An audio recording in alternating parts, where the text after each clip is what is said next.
Mesdames, Messieurs, bonsoir et bienvenue sur ITV. Il est 20h, les titres du journal. L'actualité à la une ce soir, régularisation du secteur du transport vers une mise en place des états généraux. En prélude des séminaires se tiennent. La cérémonie d'ouverture des travaux a été présidée par le ministre des Infrastructures, des Transports terrestres et aériens. El Hadj Malick Ndiaye souligne que l'ambition du Sénégal est de faire du secteur des transports un moteur essentiel de croissance économique. Vous l'entendrez dans ce journal. Et puis, un ministre en charge du culte, ce portefeuille ministériel sera instauré en 2025. Une annonce du Premier ministre lors d'une rencontre avec une délégation de la communauté tidjane.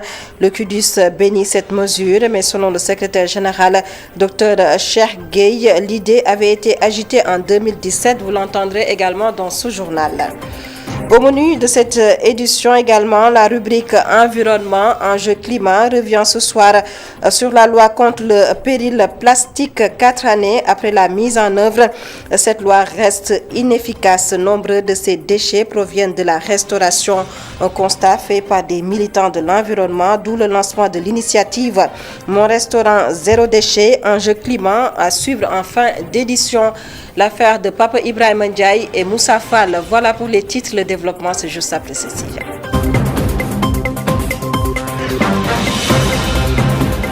Bonsoir à tous et bienvenue. Le transport. Pour démarrer cette édition, la régularisation du secteur des états généraux seront mises en place. Le ministère des Infrastructures, des Transports terrestres et aériens a procédé ce matin à la cérémonie d'ouverture des travaux et selon El Hadj Malick Ndiaye, l'ambition du Sénégal est de faire ce secteur du transport un moteur essentiel de croissance économique et de création d'emplois. Le ministre que je vous propose de suivre sa réaction au micro d'Elisabeth Tina.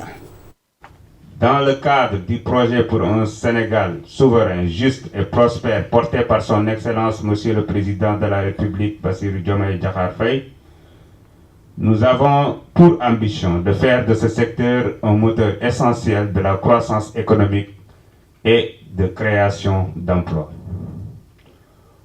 Nous sommes donc à un moment charnière où les défis et les opportunités les enjeux sont multiples et complexes.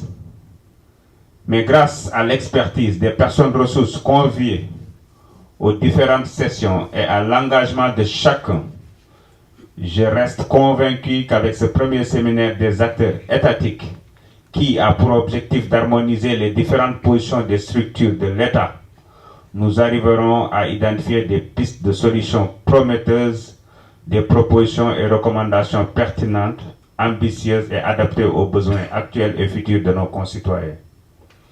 Je rappelle que le président séminaire sera suivi d'un second séminaire élargi aux acteurs du transport, aux partenaires sociaux et aux parties prenantes pour recueillir leurs sentiments et recommandations concernant les maux actuels du secteur et les solutions que nous comptons y apporter.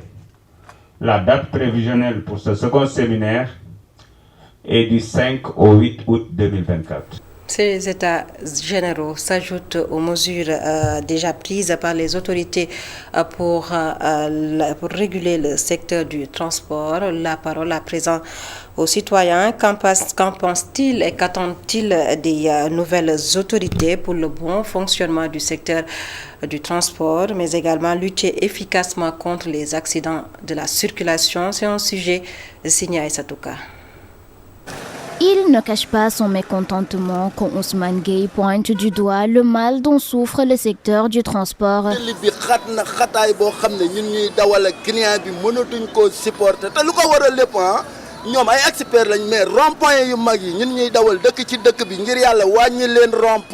Ce conducteur de taxi à l'attente de clients cible le problème des surcharges dans les bus Tata et car Ndiaga Ndiaye. Côté transport urbain bi bu car rapide yi Tata yi waay nañu dimbali clients yi ñun ay chauffeur lañu. Moi je suis un taximan, mais ce qui me fait mal, c'est les surcharges dans les bus Tata. Il faut que les chauffeurs arrêtent les surcharges pour au moins que les clients puissent s'asseoir. Nga liggéey 6h du matin ba 16h sooy ñibbi da ngay taxaw kon noppalu amatul. Il attend patiemment son café. Diomaye Diouf voudrait que les chauffeurs soient plus prudents et tolérants pour freiner les accidents.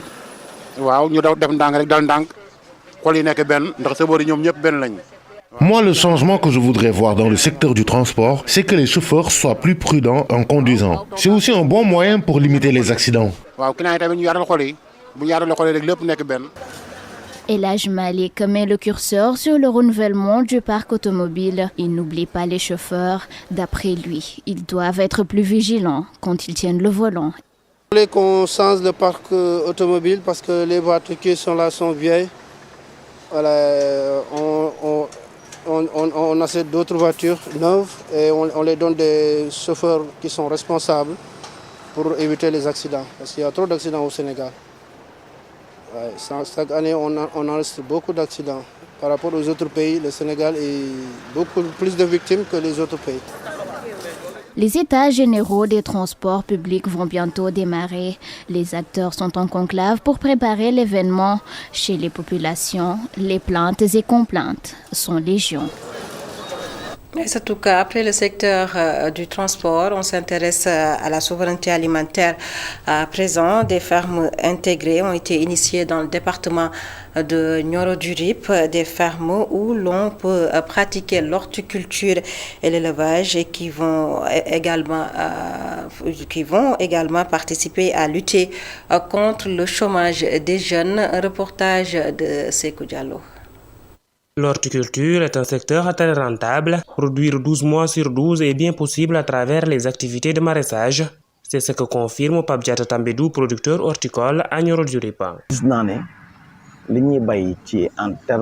Nous voyons bien que notre production en termes de gombo, de piments, d'aubergines et d'autres spéculations est très importante pour les populations.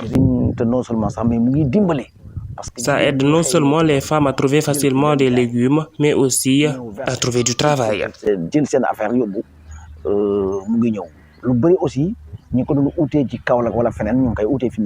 Ce jeune horticulteur intègre également dans son domaine d'activité l'élevage. Nous élevons des poulets de chair, des poulets du pays, des canards et d'autres volailles. Parce que pour les chéris, ça va très bien. Vraiment. Avec les poulets de chair, ça marche à merveille. 500, presque 228 pertes. Un secteur qui absorbe un nombre important de jeunes chômeurs. Nous recrutons des emplois directs et indirects. Il y a aussi des saisonniers.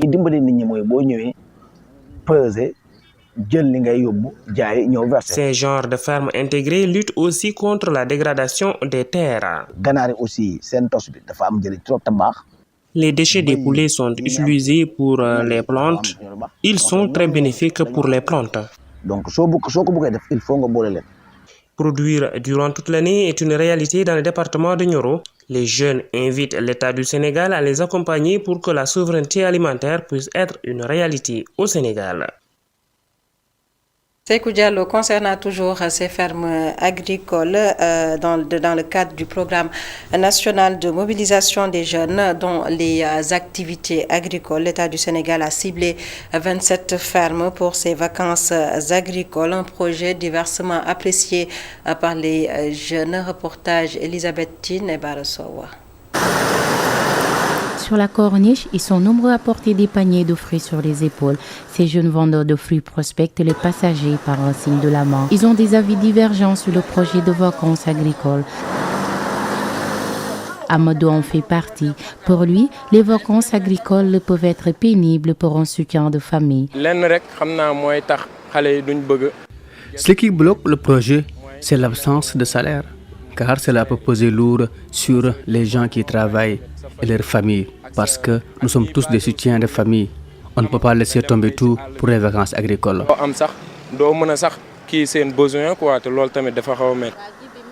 Djibi est vendeur de fruits depuis quelques années à Dakar. Il estime que ce projet peut mener à une souveraineté alimentaire. Je suis en phase avec les autorités sur ce projet. Même si travailler la terre n'est pas chose aisée, c'est très difficile, mais c'est important de soutenir les jeunes et de soutenir également son pays pour atteindre la souveraineté alimentaire. Les autorités ont mis en place les vacances agricoles pour pousser les jeunes à retourner dans les champs. À Dakar, certains vendeurs de fruits bénissent le projet. Pour d'autres, c'est un scepticisme affiché.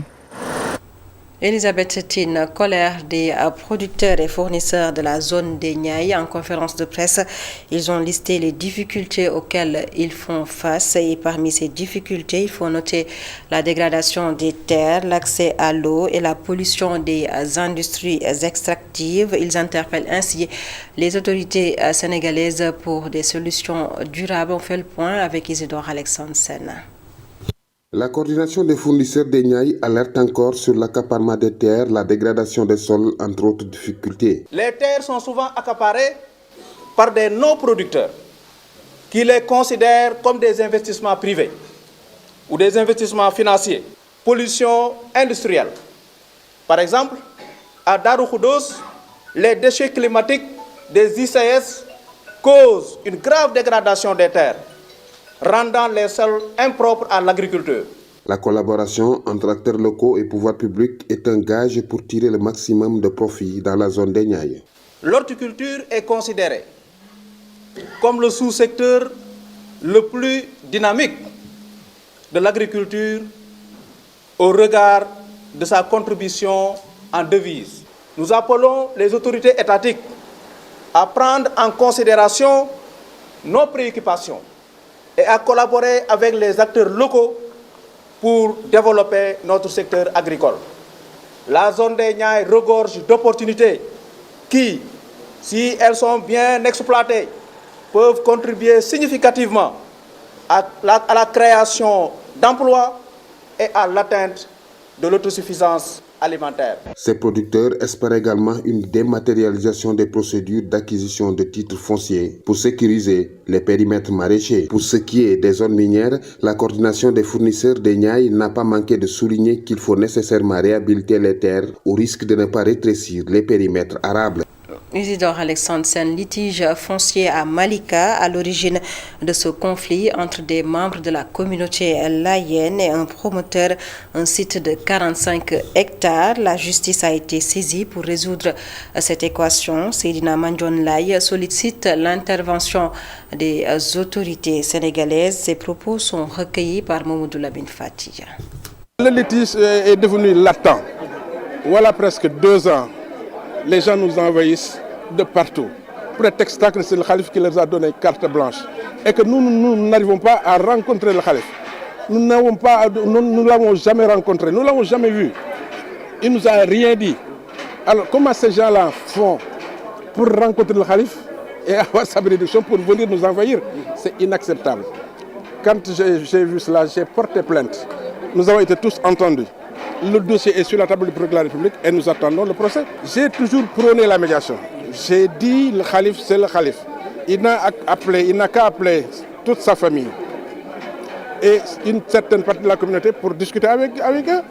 Mais si nous n'arrivons pas à le rencontrer ou à mettre la main sur lui, mais ce serait difficile de faire une médiation. Moi, je ne parle qu'avec lui. Je ne parle pas avec ces gens-là. Parce que moi, je suis le responsable de ce projet-là. Je l'ai initié depuis 2012 avec le président Macky Sall jusqu'à aujourd'hui. Donc personne ne sait mieux que moi ce qui se passe ici à Nguédiaye. J'ai envoyé un courrier à M. le Président de la République. J'ai envoyé un courrier à M. le Premier ministre. J'ai mis tout ce qu'il faut comme information et avec des documents à l'appui. Alors s'ils ne disent rien, alors moi aujourd'hui je me poserai la question.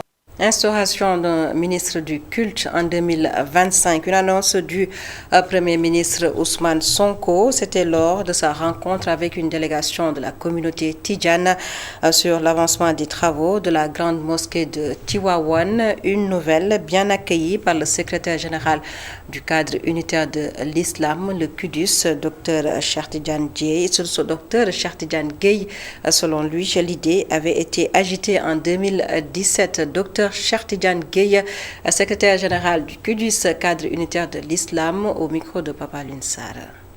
Annonce du Premier ministre Ousmane Sonko par rapport à la création d'un ministère chargé des affaires religieuses est une décision très importante.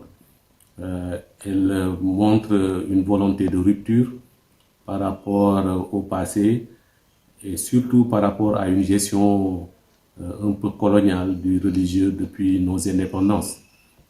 De toute manière, le président Ousmane Sonko lui-même avait déjà annoncé depuis 2017, lors d'une conférence à Touba à laquelle j'avais participé, qu'il prendrait, en arrivant au pouvoir, une telle décision, avec donc un ministère qui serait présent au Conseil des ministres avec un poids budgétaire important. C'est donc une vraie rupture qui montre également sa constance dans ce domaine-là, notamment de l'institutionnalisation des affaires religieuses. Ça correspond également à une demande du cadre unitaire de l'islam au Sénégal qui avait, lors des dernières élections, formulé dans son carnet de propositions, Yobolu Kandidaï, la proposition pour la création d'un ministère chargé des affaires religieuses et d'un conseil supérieur des religieux au Sénégal. Donc nous nous en réjouissons et nous pensons que ça sera un acte de rupture très important pour une assumation de notre laïcité sénégalaise. Et nous sommes jeudi, on vous parle de la rubrique environnement, la loi contre le péril plastique. 4 ans après sa mise en œuvre, cette loi reste inefficace. La matière continue de polluer les rues, la mer et le système de canalisation. À noter que nombre de ces déchets proviennent de la restauration dans la capitale sénégalaise. Et face à ce constat, des militants de l'environnement ont lancé l'initiative Mon restaurant zéro déchet, rubrique enjeu climat qui porte la signature de Papa Ibrahima Ndiaye et Moussa Fall. Une poubelle presque vide, placée sur la corniche de Dakar, et aux alentours, un décor rempli de déchets. Certains coincés entre les rochers, d'autres flottent en mer, et en face, un public à la fois observateur et pourvoyeur de plastique. Un décor hideux des côtes de la capitale sénégalaise que tentent de freiner depuis des années des militants de l'environnement. Sur ces images, ils sensibilisent le gérant d'un restaurant sur l'urgence du péril plastique et à travers l'initiative Mon restaurant zéro déchet. Lancé en 2019 avec un partenaire et 3 labels pour convaincre, fédérer et sensibiliser. Donc en termes d'impact environnemental, ce qu'on essaie de faire, c'est de mesurer les déchets qu'on a réussi à éliminer grâce à la mise en place des solutions alternatives. Et aujourd'hui, on en est à plus de 106 000 pailles jetables évitées chaque année, plus de 46 000 bouteilles plastiques et plus de 32 000 capsules de café. Donc au final, on se rend compte que peut-être à l'échelle d'un restaurant, ça peut sembler peu, mais quand on a plus de 60 restaurants qui agissent ensemble, ça représente un impact environnemental considérable. Illustration avec Ali Diagne, gérant d'un restaurant qui est tombé sous le charme de l'initiative grâce à un aîné engagé dans ce domaine qui a ouvert ses portes au projet pilote. Le jeune habitant de Yoff a décroché en 3 mois seulement 3 labels contre le plastique, les pailles jetables et les capsules de café. Je me suis lancé dans cet combat parce que je travaille à la plage et mon activité est à la plage. Donc on est les premiers affectés en termes de pollution. Donc on devrait être les premières personnes à combattre les plastiques et les déchets. C'est ça qui nous a motivés à pouvoir rentrer dans zéro déchet. Au-delà de Ali Diagne, par la sensibilisation et via la plateforme, l'initiative a accueilli d'autres personnes engagées. De Dakar à Saint-Louis, en passant par la Petite Côte, une 60aine de restaurants labellisés, 107 labels distribués et 5 ambassadeurs notés. Toute une équipe mobilisée contre le fléau plastique qui a su accompagner aussi Aïda Ndiaye. De retour de Londres, en se lançant dans le secteur, elle a tenu à mettre le curseur sur la valorisation des déchets. Marion, ça va? Ça va et toi? Bienvenue au Bain Café. Minimum empreinte carbone là où on peut. Et bien sûr, réduire les déchets plastiques et organiques, c'est important. Maintenant, d'un point de vue économique et en tant que chef, ce que moi je trouve intéressant, super intéressant, justement déjà de travailler avec ces ingrédients locaux, les travailler d'une autre manière. Et c'est vrai que travailler avec des ingrédients locaux, ça revient souvent moins cher que d'acheter des choses au supermarché qui viennent de l'extérieur. Un modèle qui a fini de porter ses fruits et qui demande un suivi rigoureux. Pour pérenniser le projet, mais aussi mettre en place aussi d'autres projets pilotes. Donc, hormis ces 3 labels que je vous ai dit auparavant, on a encore 2 projets pilotes qui visent à réduire donc, les emballages à usage unique, donc des emballages en plastique, donc le fait de les réduire, d'utiliser des emballages réutilisables, mais aussi un autre qui concerne les déchets organiques, parce que la plupart de nos déchets ici au Sénégal, plus de 45% de nos déchets sont des déchets organiques. Non, mais lui, c'est une question. Un retour à la case départ suffit pour montrer les limites de la loi contre le péril plastique au Sénégal. Après 4 ans de mise en œuvre, son inefficacité est pointée du doigt par Mamadou Lamine Diagne, juriste environnementaliste. Nous sommes dans une économie mais carrément informelle. Les gens utilisent des déchets plastiques pour peut-être distribuer les produits commerciaux et c'est ça le vrai problème. Donc il faudrait aujourd'hui que l'État change d'approche, mais renforce la sensibilisation et même l'approche sociologique des déchets pour faire comprendre aux citoyens que ces déchets-là sont très dangereux pour l'environnement, sont très dangereux pour l'avenir de la biodiversité, pour l'avenir même des générations, en tout cas futures.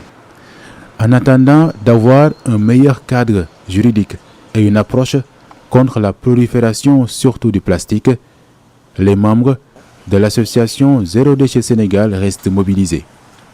Objectif, montrer qu'il est possible d'être à table au Sénégal sans le poison plastique. Enjeu climat, la rubrique environnement signée Papa Linsar, la rubrique que nous retrouvons jeudi prochain pour un nouveau numéro. Et c'est la fin de ce journal. Mesdames, Messieurs, merci de nous avoir suivis. Passez d'excellents moments en compagnie de nos programmes sur ITV.